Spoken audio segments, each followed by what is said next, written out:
This is middle-of-the-road legislation. This is bipartisan legislation that I think we all can agree on, unless you're on some kind of fringe right now that just wants to fight with everybody. This is middle-of-the-road legislation. If we look at just the one poster board behind me, we look at this case. This is one of hundreds of examples. We just chose this one. If you want, I can get you 100 more of these. This is a repeat offender that started criminal activity that we know about in March of 2020. Stole 2 vehicles, arrested. April, broke into a local pawn shop, auto shop, stealing keys of vehicles.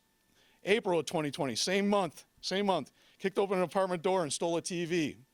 May of 2020, caught stealing a vehicle. Drove at officers trying to avoid arrest. If this isn't already a repeat offender and a dangerous person, I don't know what we're going to define him as. There's hundreds of these guys running around with no checks and balances in our system right now. And the list goes on and on. Till finally, April 20 through February 2025, the bottom, we've accumulated 15 arrests. Think about the man hours, the manpower, the tax dollars being spent on one individual. He's accumulated 13 felonies. So if he is out of control because he just wants to be a brazen criminal, he's got 13 felonies. Shame on him. But if he has some kind of underlying issue, did we stop and intervene somewhere in the middle of this path to cut him off from his dangerous behavior that's also endangering himself? This is what we're asking for. Let's stop this criminality and maybe help this guy so we don't have all the other victims.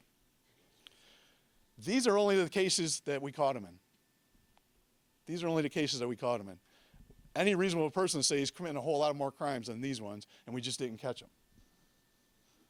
We got to slow this down. We've been asking for a middle-of-the-road, common-sense bill. We so appreciate the center for stepping up to the plate and helping us write this bill. We have bipartisan support on this. You can see by this group up here.